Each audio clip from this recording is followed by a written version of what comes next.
এই বিষাক্ত তাগাটা তোর হাতে বাঁধলেই আমার কার্য সম্পন্ন হবে। দেখছো তো দাদা, বেচারি পুতনা কতক্ষণ ধরে অপেক্ষা করছে। গোকুলবাসীদের সবার আমার প্রতি ভালোবাসা যেন শেষই হচ্ছে না। বেচারি পুতনাকে তো আমার কাছে একটু আসতে দিত। দাদা, আমি পুতনার সাথে দেখা করতে চাই। কিন্তু কি করে দেখা করবে? আরে দাদা, তুমি শুধু দেখতে থাকো।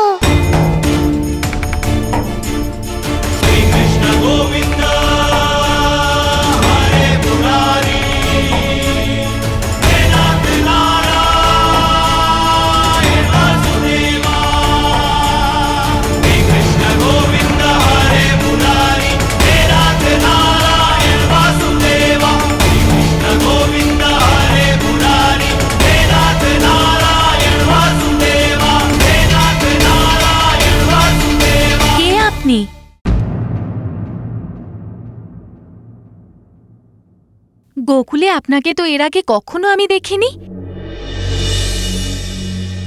আমি গোকুলে খেলনা বেচতে এসেছি, তাই পথে শুনলাম যে গোকুল প্রধানের গৃহে খুব সুন্দর এক বালক জন্ম নিয়েছে। তাই আমি বালককে দেখতে আর আপনাকে অভিনন্দন জানাতে চলে এলাম। কিন্তু যখন আমরা একে অপরকে চিনি না, তাহলে আপনি আমার কানুর এত কাছে কি করে যেতে পারেন?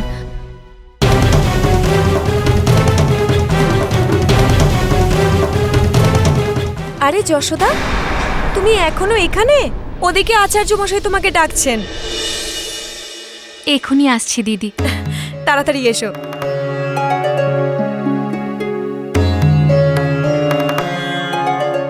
দিদি, আপনি আমার কানুকে আশীর্বাদ করুন আর দয়া করে ভোজন করে যাবেন। ধন্যবাদ নন্দরানী।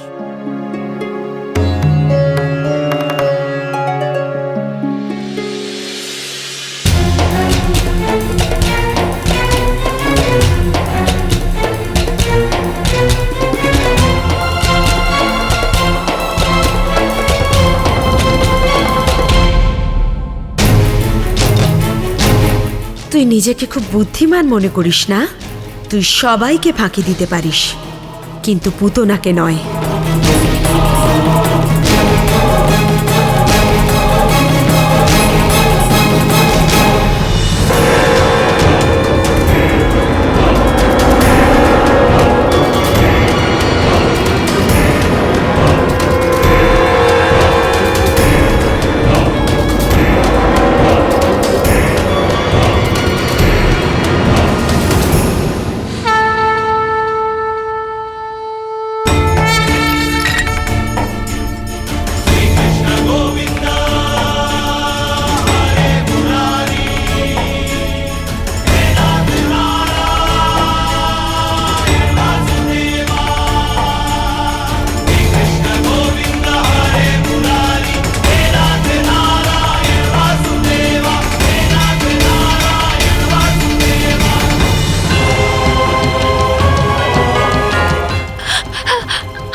কিন্তু আপনি ওকে যেতে কেন দিলেন মাধব? আপনি তো জানতেন যে পুতনার অভিসন্ধি কি, তো তাহলে আপনি ওকে নাশ কেন করলেন না? পবিত্র অগ্নিতে জ্বলে কেন ভস্ম হয়ে যেতে দিলেন না ওই অধার্মিককে? মাতা পিতা তার সন্তানের জন্য উৎসব পালন করেন, তখন সন্তানেরও কর্তব্য যে সে তার মাতা পিতার উৎসবে কোনো বিঘ্ন বা কোনো বাধা যেন না আসে। একটু ভাবো রুক্মিণী, যদি আমি ওখানে পুতনাকে বধ করতাম তাহলে মা বাবা কতটা কষ্ট পেত, আর তারপর আমায় ধর্ম নির্বাহনও তো করতে হতো। কেমন ধর্ম? ধর্ম বলে যে আমাদের প্রত্যেককে শেষ সুযোগ দেওয়া উচিত, আর আমি পুতনাকে তা দিয়েছিলাম। কিন্তু এই কথায় আছে না, কেউ যতই শত্রুতা করুক না কেন, কাউকে সুযোগ না দিয়ে কারোর কোনো ক্ষতি করা ধর্মের বিরুদ্ধে। আমি পুতনাকে সুযোগও দিয়েছি, কিন্তু ওই কথায় আছে না, যখন বিনাশ নিকটে আসে তখন সবার আগে বিবেক তোমাকে বর্জন করে। আর বিবেকহীন মানুষের কাছে সতর্কীকরণও সুযোগ মনে হয়। আর এই ভ্রম পুতনারও হয়েছিল। ওর মনে হয়েছিল যে আমাকে মেরে ফেলা ওর কাছে সুযোগ। অর্থাৎ পুতনা পুনরায় চেষ্টা করেছিল? কবে, কিভাবে? বলুন না মাধব, বলুন।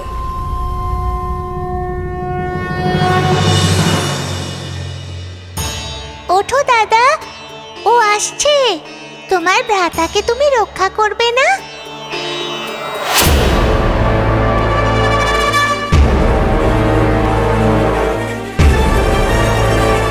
আরে ওই মায়াবী বালক, তুই এটা ভাবিস না যে আজ তুই আর গোকুলের অন্য নবজাতকরা বেঁচে গেল, কিন্তু আমি সেই সমস্ত গৃহের বাইরে চিহ্ন এঁকে এসেছি যেখানে কোনো নবজাতক জন্মেছে।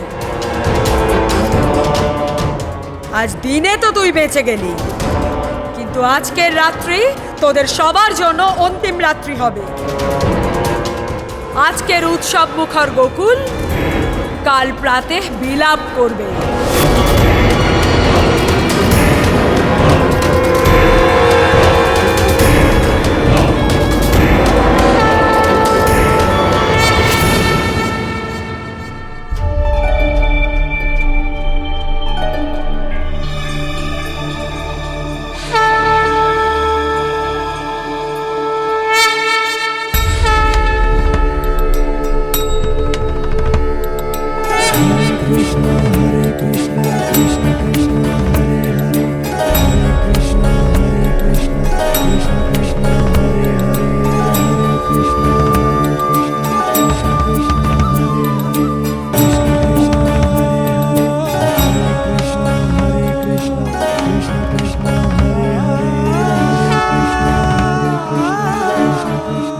গোকুলের অন্য সব গৃহগুলো গেল কোথায়?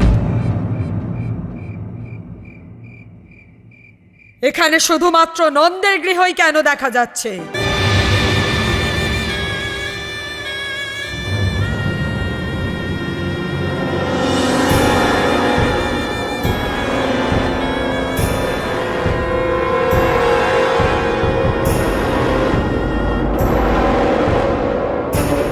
মনে হচ্ছে সবার প্রথমে নন্দের সন্তানের মৃত্যুই লেখা আছে আমার হাতে।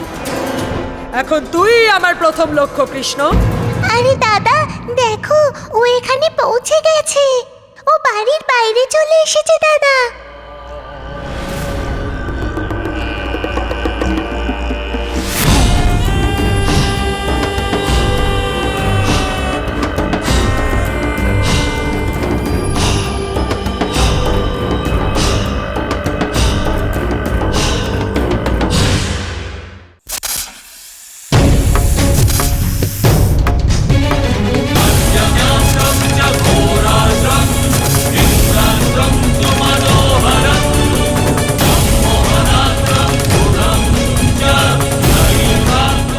কি নাগ?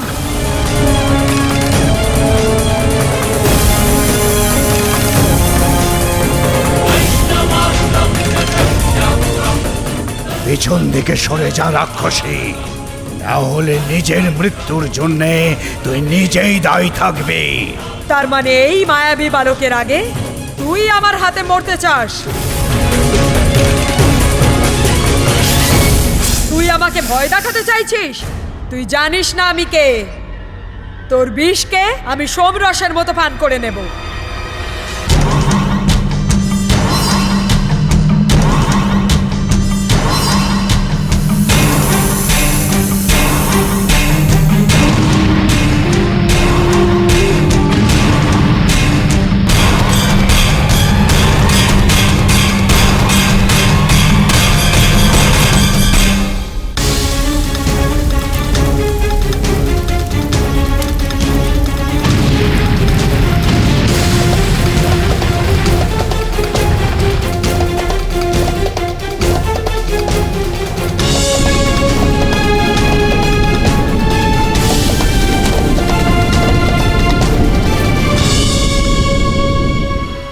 ভাবিস না আমি পরাজয় স্বীকার করে নিলাম।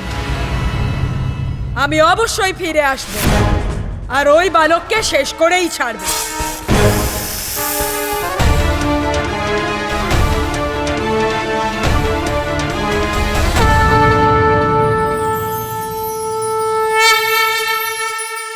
ধন্যবাদ দাদা, তুমি আমায় বাঁচিয়েছো। আমি দাদা যে কর্তব্য পালন তো করতেই হতো, কিন্তু এত সহজে ও ছেড়ে দেবে না। ও আবার আসবে কৃষ্ণ। আমি জানি দাদা, ওকে আরো একটা সুযোগ দিচ্ছি। ও যদি চায় তাহলে ও নিজের ভুল শুধরে নিতে পারে। যদিও তাও না শুধরে যায়, তাহলে ওর কর্মফল ওকে ধ্বংস করবেই।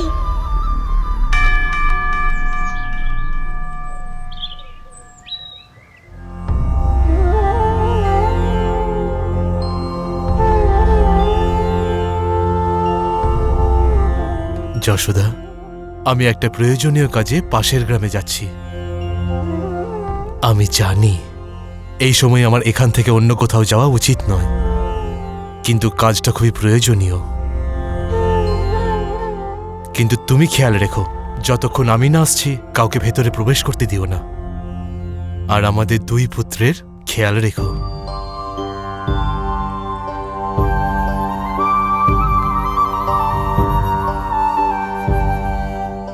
আরে কানু, পুতনা এবার কি করে আসবে? আসবে না দাদা, ও চলে এসেছে।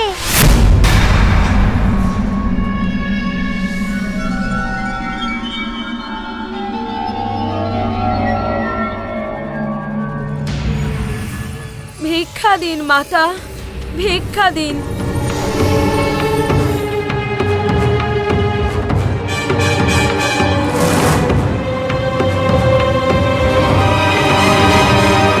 আপনি এখানেই অপেক্ষা করুন, আপনার জন্য আমি কিছু নিয়ে আসছি।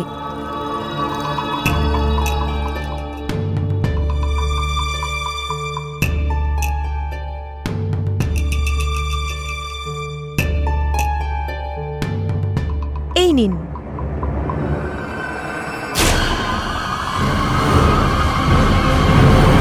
আরে যশোদা, এ তো অজ্ঞান হয়ে গেল।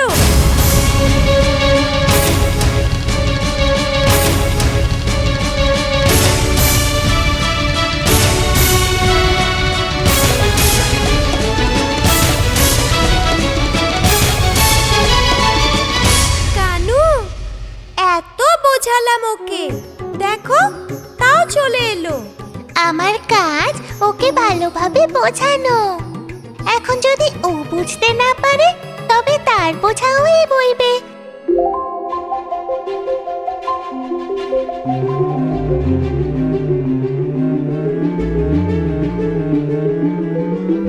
আপনি ঠিক আছেন তো?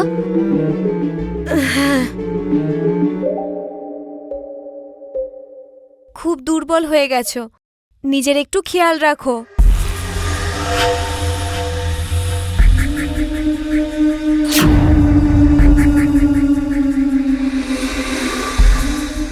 এই নাও, বৈদ্যমশাই এটা দিয়েছেন, বলেছেন সময় সময় খেতে।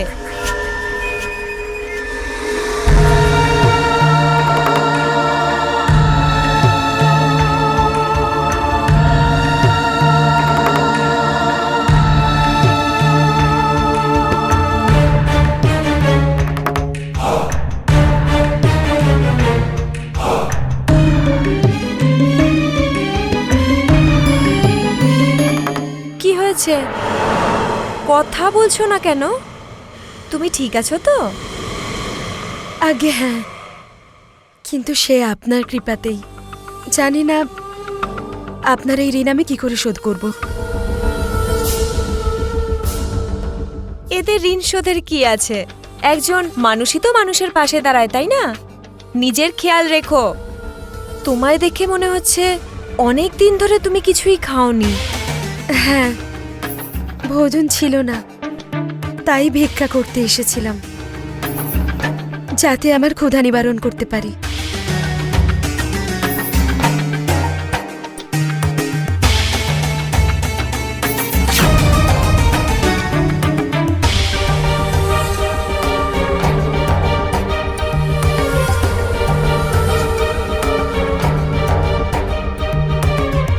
এটা রাখো, এটা তোমাকে একটু সাহায্য করবে।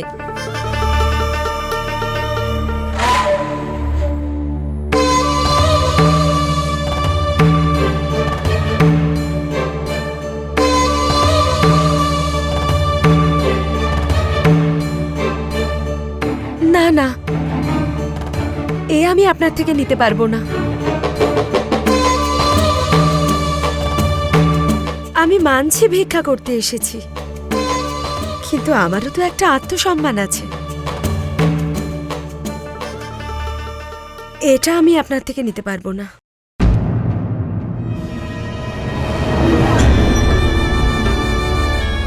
কিন্তু হ্যাঁ, কিন্তু আপনার কাছে যদি আমার জন্য কোনো কাজ থাকে তাহলে দয়া করে আমাকে বলুন, তাতেই আমার উপকার হবে।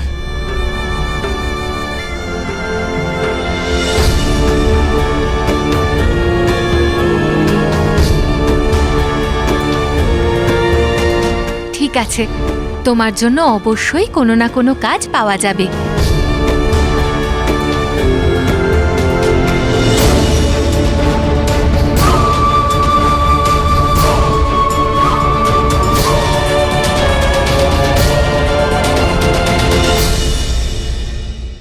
আরে আরে, মাতা তো পুতনাকে আশ্রয় দিলেন। এই মাতারাও না কত সরল। মাতারা সরল মনেরই হয় রুক্মিণী, তারা কাউকে দুঃখী দেখতেই পারেন না। আর উনি এক ক্ষুধার্তকে ভোজন দিয়ে নিজের ধর্ম পালন করলেন। শরণাগতকে শরণ দেওয়া মনুষ্যত্বর প্রথম ধর্মগুলোর মধ্যে একটা। যদি শরণাগতর মনই কলুষিত হয় তখন কে কি করতে পারে? কিন্তু পুতনার মনে মাতার এই দয়া কি মানবতা আনতে পারল? বলুন না মাধব, পুতনা কি করলো? আমি তো আর প্রতীক্ষা করতে পারছি না, বলুন না। আচ্ছা আচ্ছা,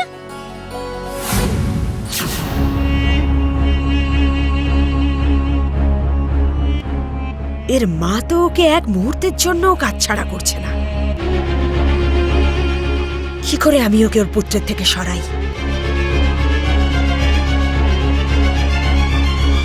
যশোদা, দুজনের খেয়াল রেখো, আমি এক্ষুনি আসছি। ঠিক আছে।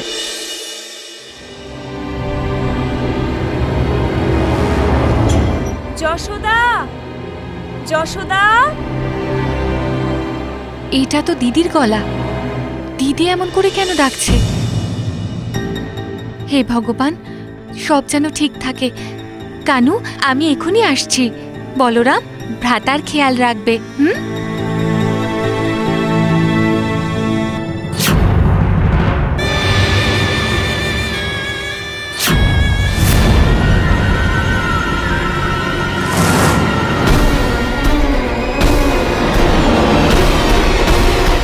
কতক্ষণ তোর ভাগ্য তোর সাথে থাকবে?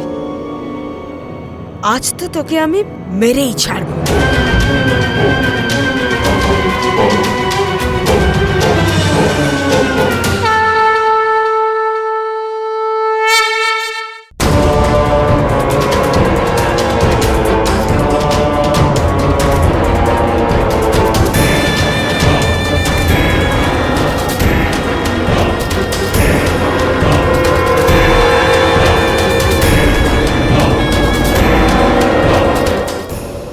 দিদি, তুমি আমায় ডাকলে দিদি? না তো, কেন, কি হয়েছে? তুমি ডাকুনি তাহলে ওভাবে কে ডাকলো?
এখন তুই কোথায় বেঁচে ফেলাবি? আমি তোকে আমার পায়ের তলায় পিষে মারবো।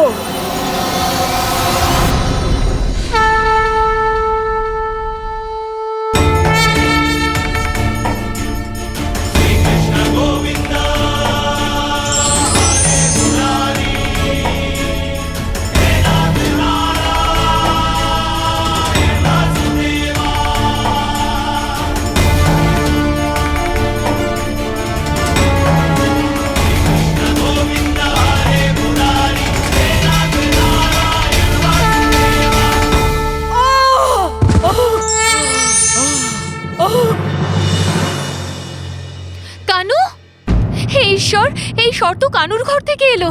কানু! আরে যশোদা,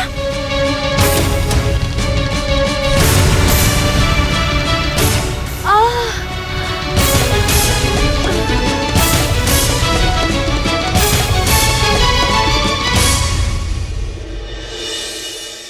কানু!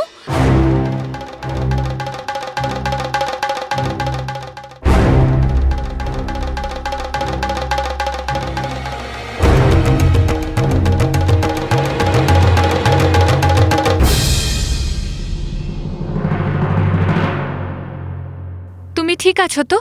তুমি পড়ে কি করে গেলে?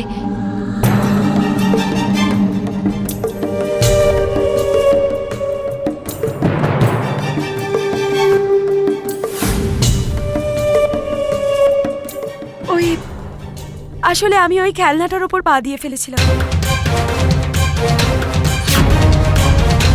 আর ওটা পায়ে বিঁধে গিয়েছিল, তাই ব্যথায় চিৎকার করে উঠে।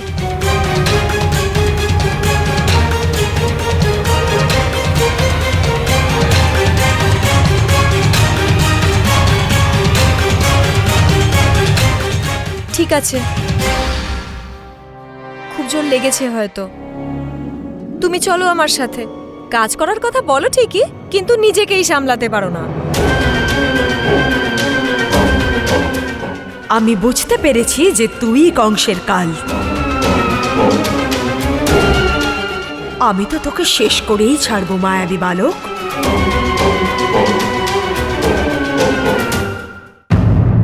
সাবধান! জেগে থাকো!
এবার তোর কি হবে মায়াবী বালক? তোর মাতা পিতাকে তো আমি গভীর নিদ্রায় পাঠিয়ে দিয়েছি। এখন আর তোর বাঁচার কোনো আশা নেই। এখন আর কেউ তোকে বাঁচাতেও আসবে না। এখানে শুধু তুই আছিস আর আমি আছি।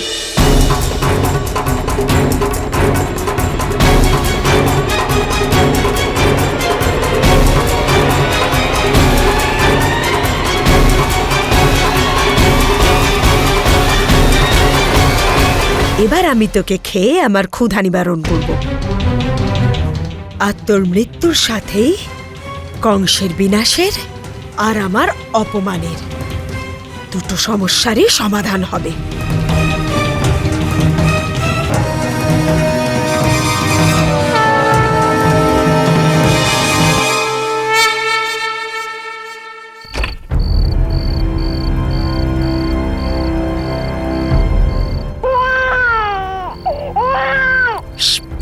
শান্ত হ মূর্খ বালক, চুপ কর। দাঁড়াও।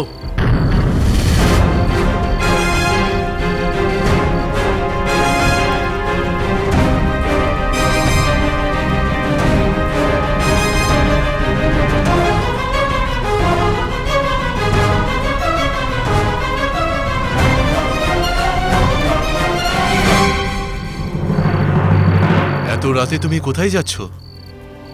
এ কি করে জেগে উঠল? আমি যে ঔষধি প্রয়োগ করেছিলাম তারপরে তো কারণ নিদ্রা থেকে জাগরণ অসম্ভব।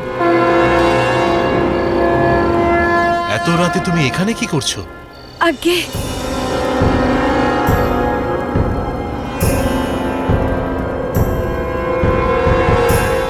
আগে আমি আসলে একজনকে পালাতে দেখলাম, তার হাতে কিছু একটা ছিল। আমি ভাবলাম বুঝি। এই মূর্খ বালককে এখনই কাঁদতে হলো? আরে কানু, কাঁদে না। চুপ করো বাবা। ঘুমোবে না তুমি?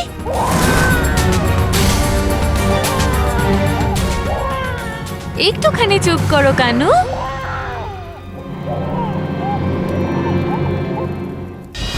কানু বাবা, কানু কানু।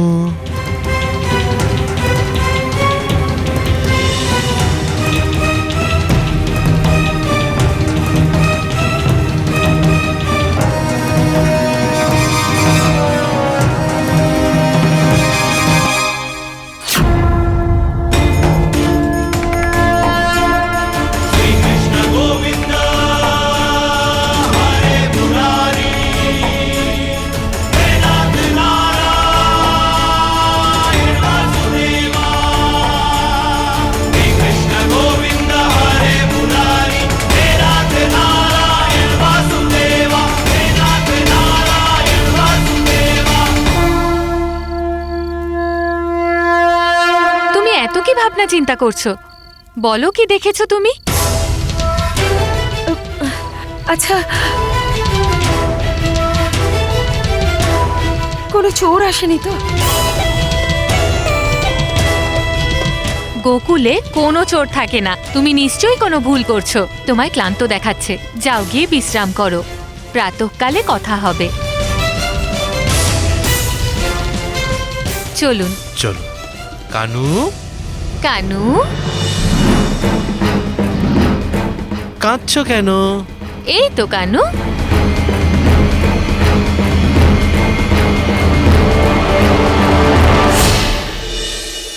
এই পুতনা তো দেখছি বড়ই অধার্মিক। সে এত বুদ্ধিহীনা কি করে হতে পারে? আপনি ওকে এত সুযোগ দিলেন, তবুও ও আপনার ক্ষমতার অনুমান করতে পারল না। এর কারণ হলো ঘৃণা, রুক্মিণী। ঘৃণা এবং শত্রুতা মনুষ্যকে ভ্রমে ফেলে দেয়। আর ঠিক তেমনই পুতনার সাথেও হয়েছে। এমন মনুষ্য যে ঘৃণাকে জীবনের লক্ষ্য বানিয়ে নেয়, আর এই ঘৃণার জন্য ভুল পথ অনুসরণ করে, আর এই ভুল পথ তাদের বিনাশের দিকে ঠেলে দেয়। আর যেমন আমি বললাম, ঠিক তেমনই পুতনার সাথেও হচ্ছিল। এখন সময় এসে গেছে ওকে ওর কুকর্মের জন্য দণ্ড দেবার। পুতনার সমস্ত চেষ্টা ব্যর্থ হচ্ছিল। সেই কারণেই ও নিজের সব থেকে বড় অস্ত্রের সাহায্য নিচ্ছিল। ও নিজের বিষ প্রয়োগের সিদ্ধান্ত নিল। সেই বিষ সে তার বক্ষে ধারণ করল আর আমার বিনাশের ফাঁদ পাতল। এবার তোর মৃত্যু নিশ্চিত কৃষ্ণ, আর তুই বাঁচবি না।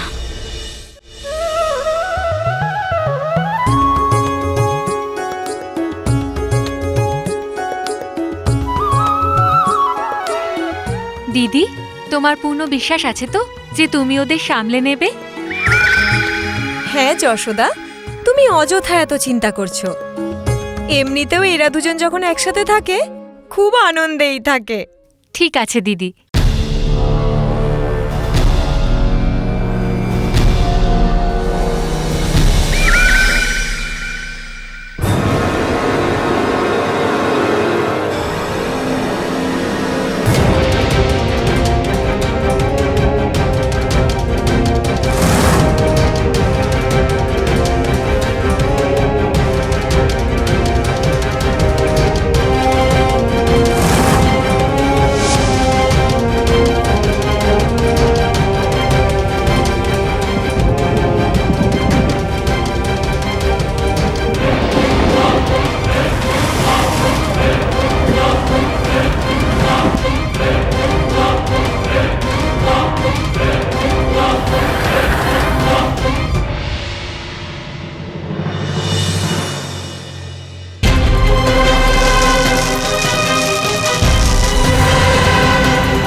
কি দেখছো কৃষ্ণ?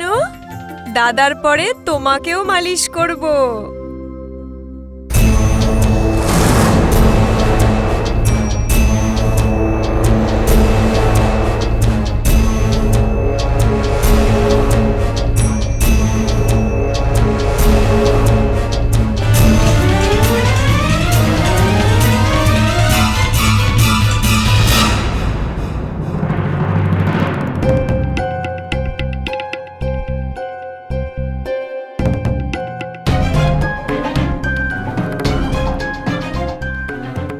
দিদি, রন্ধনশালে সব সামগ্রী শেষ হয়ে গেছে।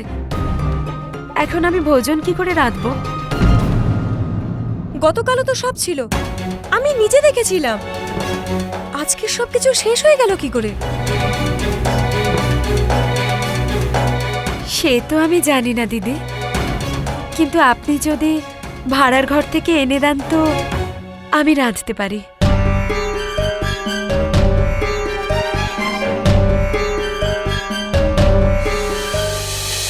ঠিক আছে, আমি নিয়ে আসছি, তুমি ওদের কাছে থেকো।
এখন তুই কোথায় পালাবি? অনেক হয়েছে তোর খেলা। আমার বিষাক্ত দুধের একটা ফোঁটাই তোর শ্বাস রুদ্ধ করে দেবে, আর আমার উদ্দেশ্য সিদ্ধ হয়ে যাবে।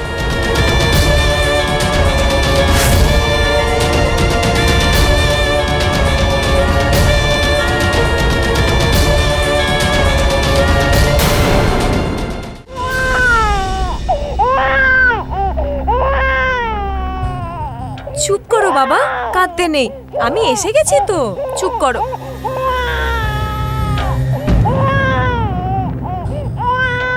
দিদি, কানু কোথায়? হ্যাঁ তাই তো।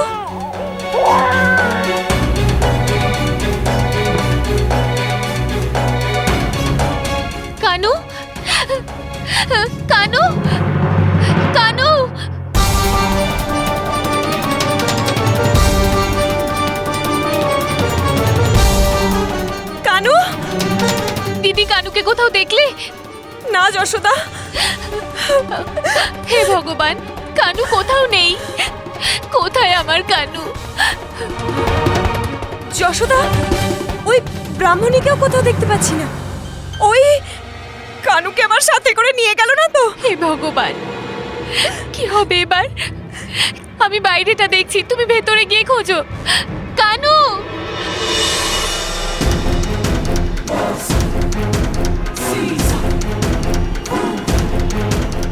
এত বিষ পান করে তো কারোর পক্ষেই বাঁচা সম্ভব নয়, আর তুইও বাঁচবি না।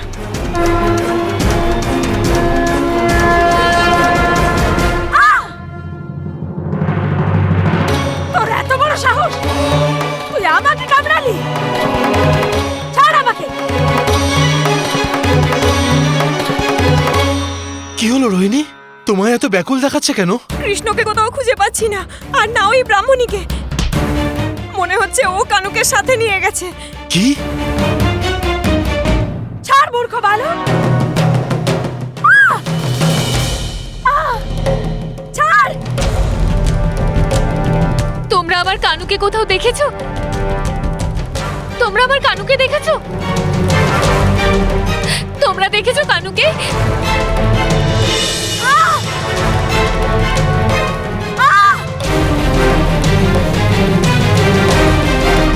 কানুকে কোথাও পাচ্ছি না।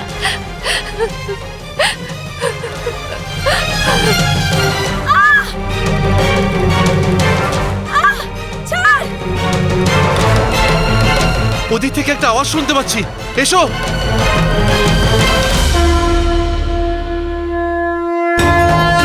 বাঁচাও আমাকে।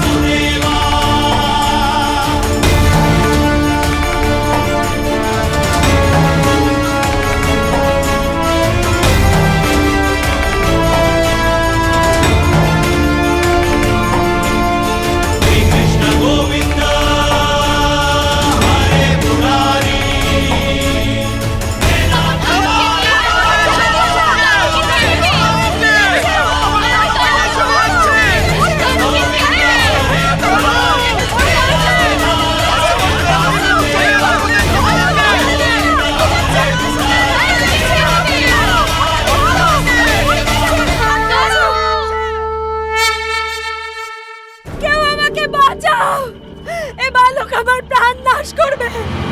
কেউ আমাকে ওর থেকে রক্ষা করো। ও আমার দুধ নয়, আমার প্রাণ পান করছে।